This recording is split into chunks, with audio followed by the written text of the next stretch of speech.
Hello, ladies and gentlemen. Today's video is sponsored by... Tro, I think you're on the wrong channel right now. This is my channel. Oh, I apologize. Well, I'll see you back on my channel in a few months.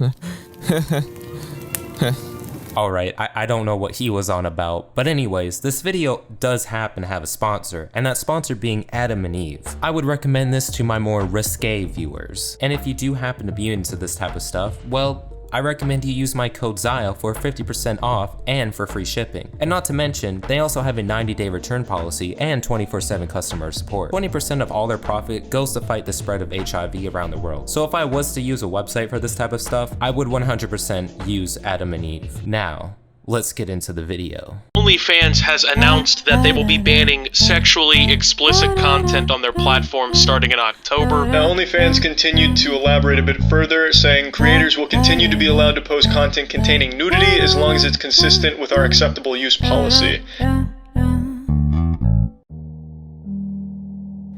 You know, this is the 10th hospital that I have been in. I'm sorry. This is the 10th hospital that I have been in. And to see the way that these families have to live after this and the heartache that goes so far and so wide. We need to remember the people that we have lost, even if we didn't know them personally. I know it is hard. I hear it from so many of you. I know you're tired. I know you're tapped out. It has been more than a year since the first reported coronavirus case. But at the end of the day, we as the people have to be fed up and say enough is enough. Enough is enough.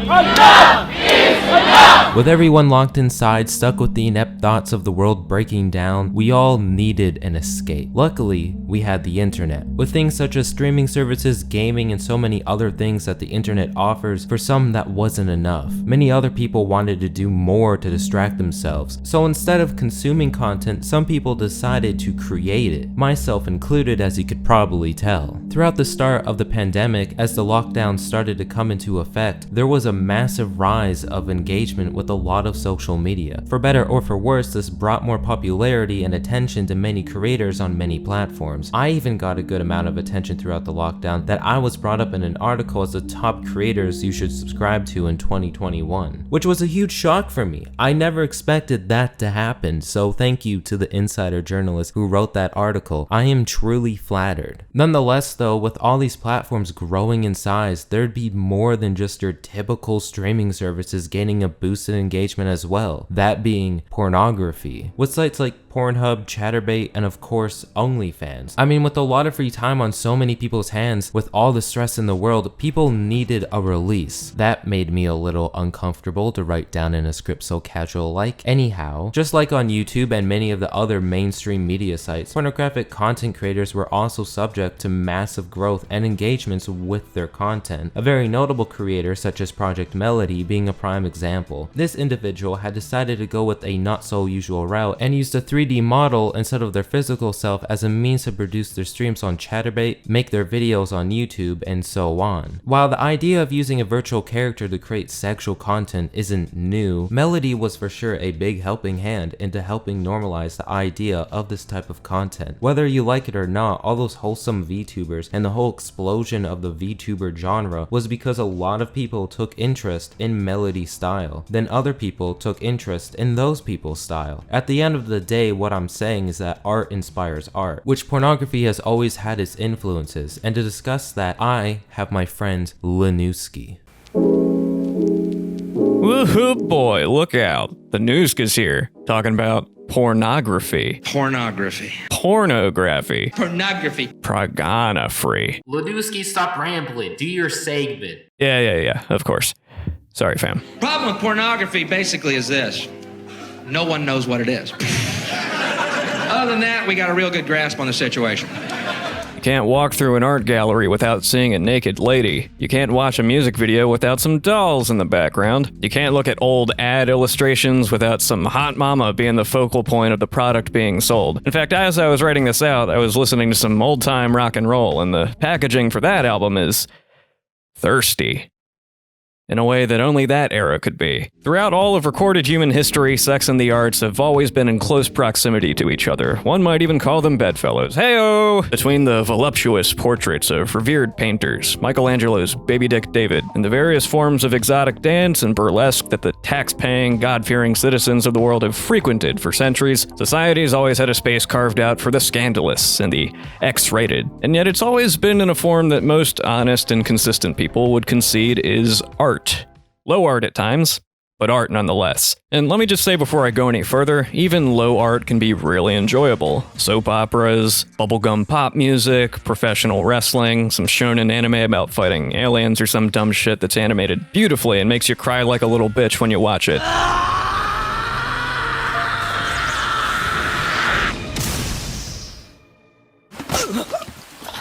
Hell, some low art can be so good that it ends up transcending its roots and drawing into question what constitutes low and high in the first place. Star Wars and Indiana Jones were roided up versions of those cheap Flash Gordon serials they'd wedge between two feature films. Pop art from the likes of Pete Townsend and Andy Warhol embraced the manufactured nature of modern life and made it cool and exciting. Noirs and Pulp Fiction of the 40s made such a huge splash with consumers that the format was refined over the decades into a lively wave of movies and graphic novels. So, with all that out of the way, having established that there's a cultural precedent for putting things beneath ourselves even if it's not completely devoid of value, porn is art.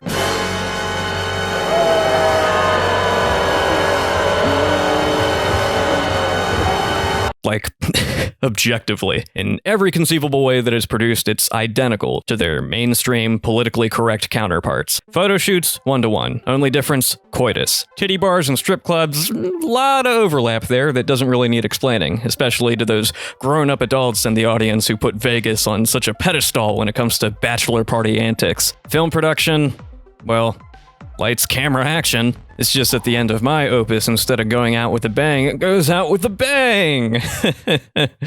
Money shots and whatnot. Explosions. Other obvious jokes. I mean, Christ, even if the format is on its way out, when people say porno, to this day, we often picture a stack of Playboys. The very fact that zines like this exist means there's a whole journalistic ecosystem built around them. The Tit Bunny mag was the epitome of modern erotic sophistication for quite a while, actually, and hosted articles and op-eds by some pretty high-profile social critics. I know I read Playboy for the articles is like a big meme, but my own granddad would sit in his rocker for hours, flipping through his monthly issue. I mean, he wasn't above ogling, after all, he was a dirty old man. But he wouldn't be doing that shit for that long if there wasn't something of substance in those pages. In fact, there'd be substances of a different variety in those pages if you got a used copy. I'm sorry.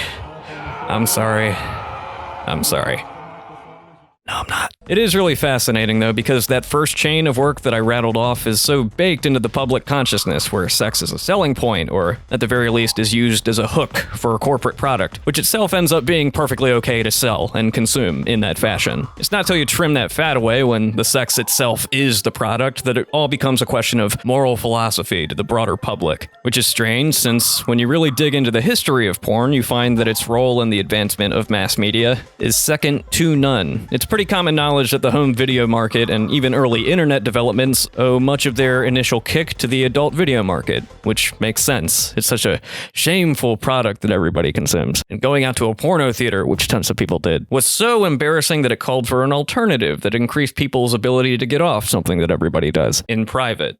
I digress, though. If you want a full-blooded emotional understanding of what I'm getting at, I'm gonna hit you with a 3-piece recommendation before I hand it off to our lovely, lovely hostess. First, Boogie Nights by Paul Thomas Anderson of There Will Be Blood fame. A love letter to the golden age of porn done in a manner similar to Goodfellas or Pulp Fiction. Puts you in the minds of these people, the good and the bad, and features a standout cameo from sex icon and educator Nina Hartley. Swoon. Awooga. PTA is a man of culture, as you can see. Orgasms are a physiological response mediated by the brain, so it's like a sneeze. So I need a lot of pepper. Other people don't need hardly any pepper. Next, this cute little animation about a stepdad who takes his kid to a gentleman's club. I won't spoil the ending, but for me it sums up a lot of my feelings about eroticism and sex work and its relationship with society. I was just taking down names of the sinners. Limburg! Don't tell your mother you saw me here.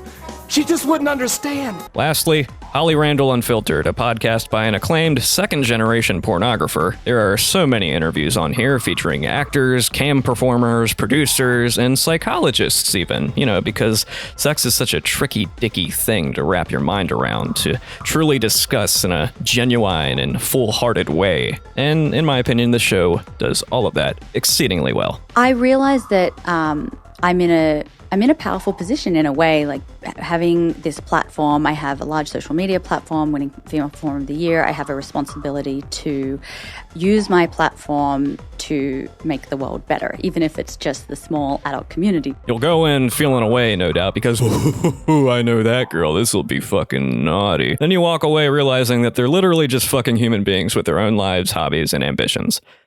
Zio, is it cool that I ended on a pun?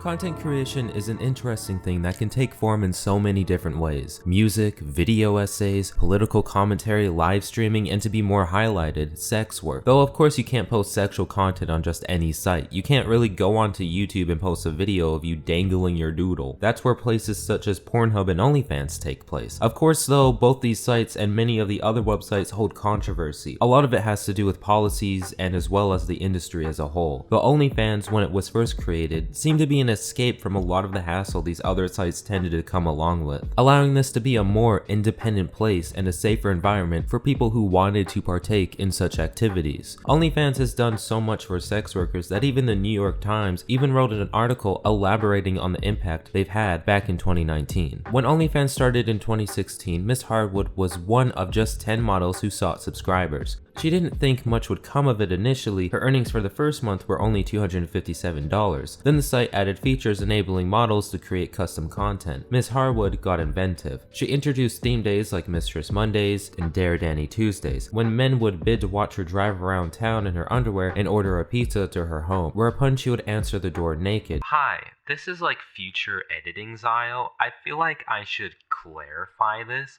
Please do not answer your door naked. I don't know why I feel like I have to say this, but I feel like I do. I don't think it's okay for you to order pizza and then open up your door naked. I feel like that's how you go to jail. Okay, just thought I would clarify that. She also chatted with fans daily, learning their habits, their sexual predilections, and their insecurities. You can get porn for free, she said. Guys don't want to pay for that. They want the opportunity to get to know somebody they've seen in a magazine or on social media. I'm like their online girlfriend. Miss Harwood took out her phone and showed evidence of her theory. She brought home $29,000 in August, $34,000 in September, and $52,000 in October. However, for quite a while, the CEO, Tim Stokely, has always been proficient to wanting OnlyFans to be more than just sex work. In fact, OnlyFans was always meant to be something similar to Patreon, a place for creators to put extra content behind a paywall. However, that clearly never became the case, as it's always been more known for sex work. So now with what it's become, Tim has been wanting to exit the pornography era of the site. Evidence seen by this is written within the same article. Mr. Stokely is eager to take OnlyFans out of the pornography niche and make it a platform for all sorts of influencers and audiences. One hurdle is that there is no iPhone app. The platform as it exists now likely runs afoul of Apple's restrictions on overtly sexual or pornographic material. And even if Apple did allow an OnlyFans app, the fees 30% would certainly be a problem, Mr. Stokely said, which this comment will be elaborated on later. However, while OnlyFans has done well for sex workers, it's not without its flaws and controversy, because not even a year later after this article's release, a quite notable celebrity joined the site, Bella Thorne.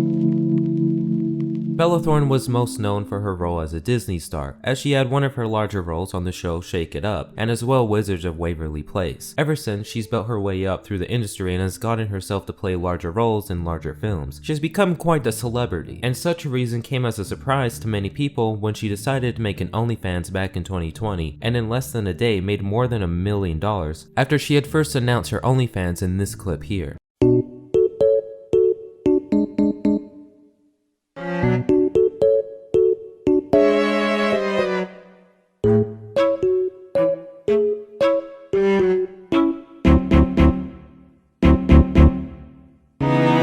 Though besides the whole controversy of people being upset that a celebrity was entering OnlyFans, there was something larger at hand. You see, Bella had apparently scammed someone. You see, on OnlyFans there's something called pay-per-view messages, or PPV, when a creator sends you an image in your direct messages that costs money to see. People found out about this through Twitter. You see, Bella had responded to an article the New York Post had made after she made her first $1 million, responding saying that she wasn't going to be posting anything nude. And someone had responded with, "But yet you titled your paid message content, eating naked in bed and taking off my clothes. Hope I don't get in trouble for this. Seems awfully deceptive of me," showing the DMs between them and what seems to allegedly be Bella's account. As you can see, it shows a set of images have been sent but can only be opened if they pay $200, where Bella right under says, "Naked? Naked? Yes, naked. Self-love emoji." The user responds with, "How naked is the question for $200? Bella responds, "No clothes naked. Winky face." They had also posted the tweet under someone accusing Bella of scamming people, saying, "Make sure everyone sees this." The person then responded asking if she was showing anything naked, and was responded with one of the 3 images. I can't show you the image without it being blurred. However, she is naked. Her arms are blocking her breasts, so I guess you could say it's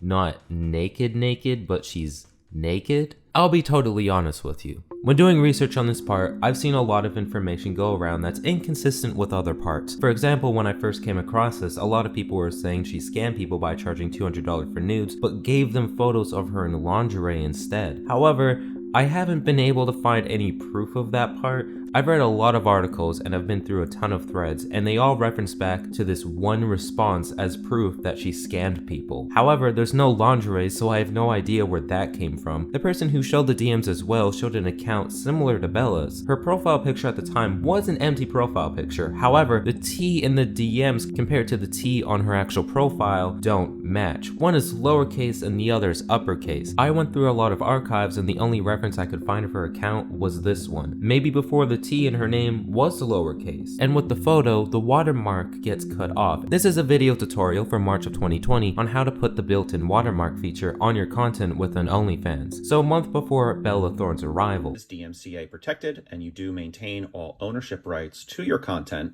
It just helps to have that little watermark down there in the corner. In order to get to the watermark feature, go to your drop-down menu. Go down to your settings. And at settings, select security. The bottom security, you're going to see watermarks. Turn it on for photos, turn it on for videos. You should have something over here that's your user ID. You can go ahead and highlight that and type in whatever you want it to be. Don't forget to hit Save Changes. OnlyFans action buttons are all blue. If you don't hit Save Changes, it'll revert back when you leave the page. Now, what does this look like? If you leave it generically, this is what it'll show up in the bottom of a video or the bottom of a picture. As soon as you name and put your specific name in, this is what you're going to see.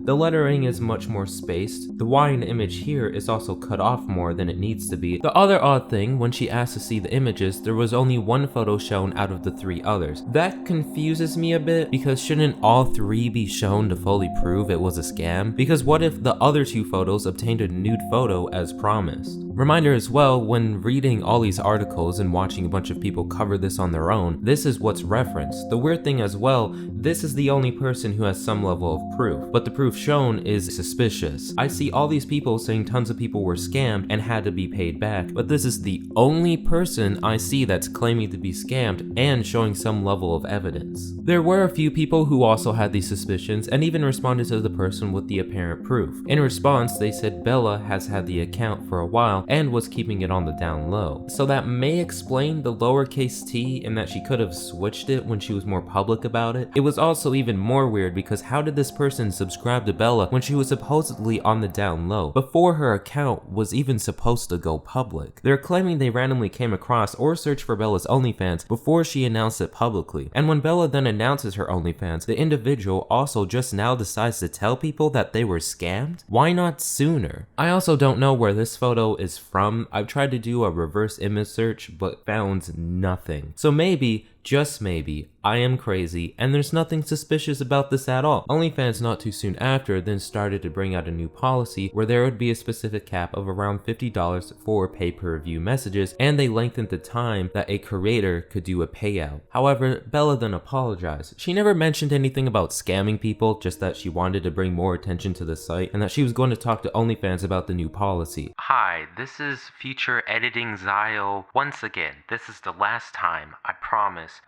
Apparently, Bella Thorne did actually respond to this.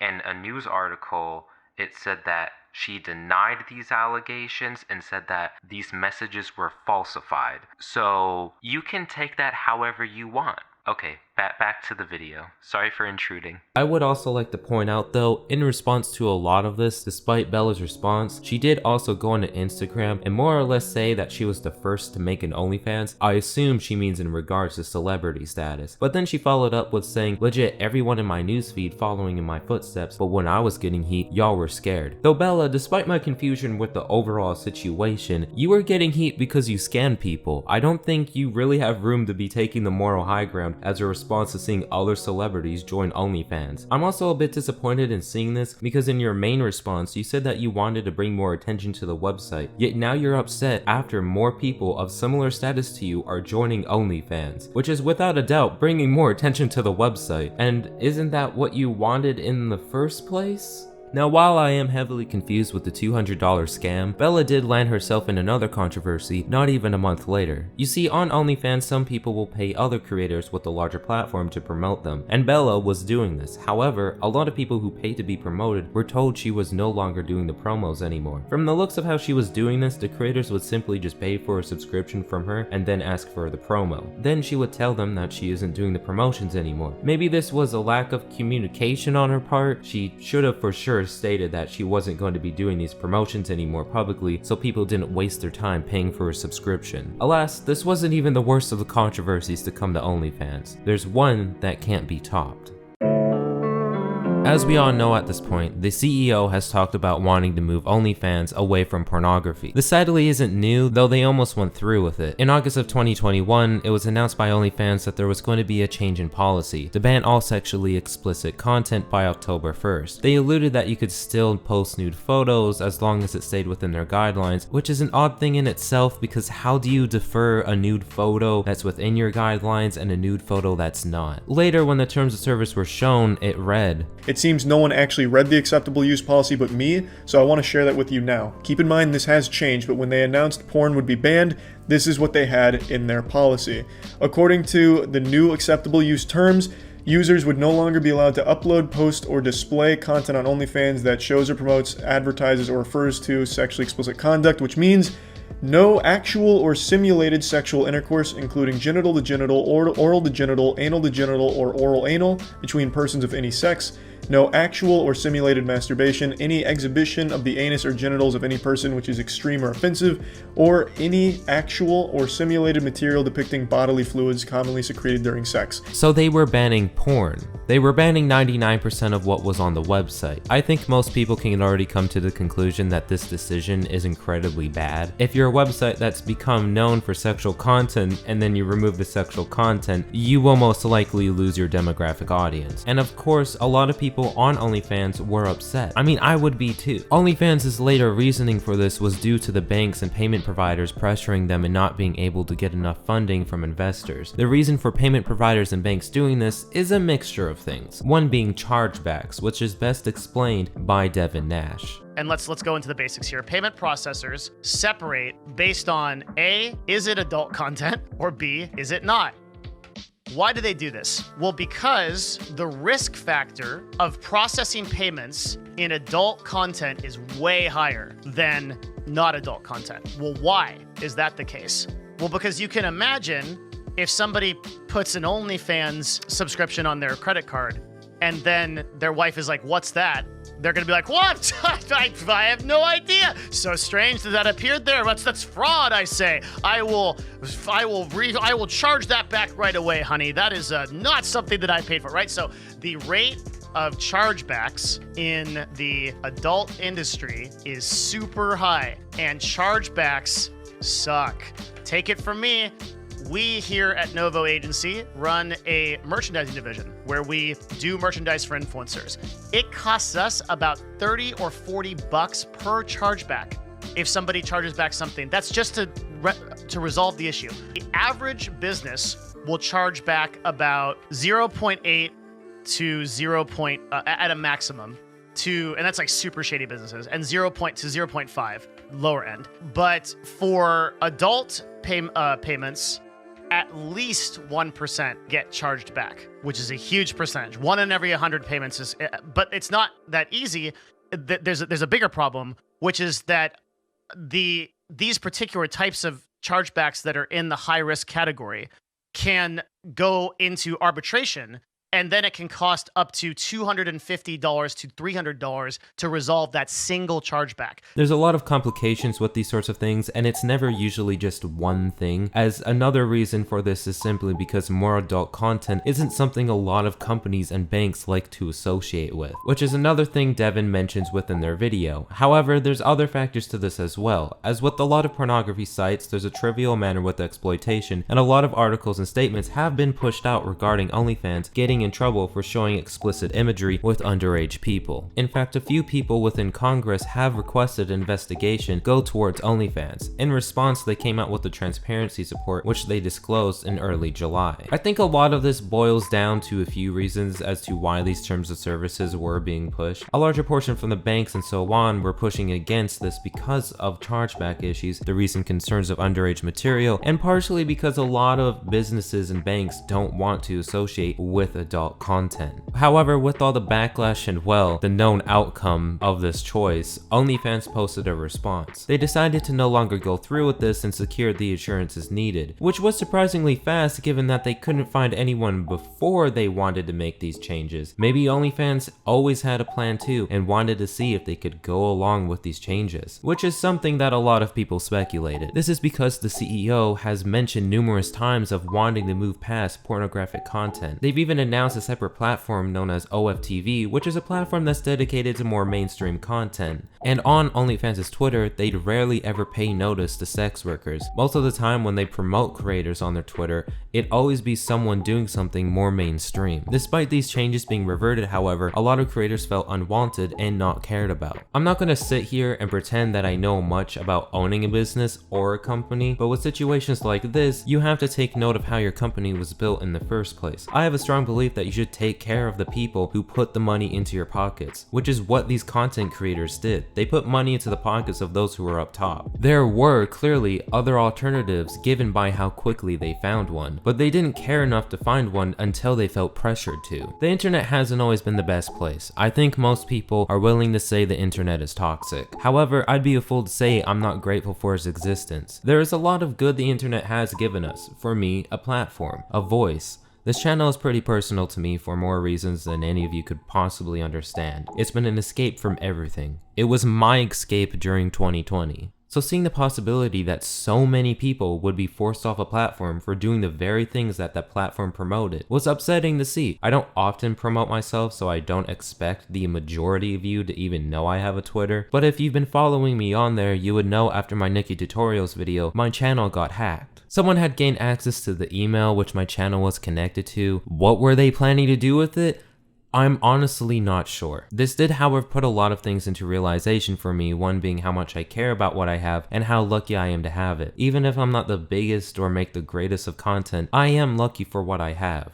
I'm not saying any of this to really be all lovey-dovey and personal with all of you, but so you can all understand why I hold so much sympathy for all these creators on OnlyFans. I know what it's like to have your platform almost taken away from you. When it happened to me, I was incredibly frustrated. So for everyone who shared their anger and frustration, I'm proud of you. I think there should be a level of respect that a platform gives its creators. These are the people that built this website and helped put money into the pockets of the owners. So I don't believe that this was just a bad decision because they were attempting to ban the content that made them, but also because it showed that they didn't even care enough about the people who created them in the first place to push for an alternative. Ever since this situation, I've seen a lot of people people moved to other sites like Fansly, which is a similar site to OnlyFans. They lacked the ability to prove that they cared for its creators, so now as a result of that, everyone's migrating to other platforms. What concerns me the most though is that this will happen again and again until something changes. If it already hasn't, it could very much happen to Fansly and everyone will migrate again. OnlyFans says that they stand for inclusion, and while it might be hard to trust them in regards to caring for the creators, I hope that this is the start of something new, a change for something better. And with all of that being said, thank you for watching.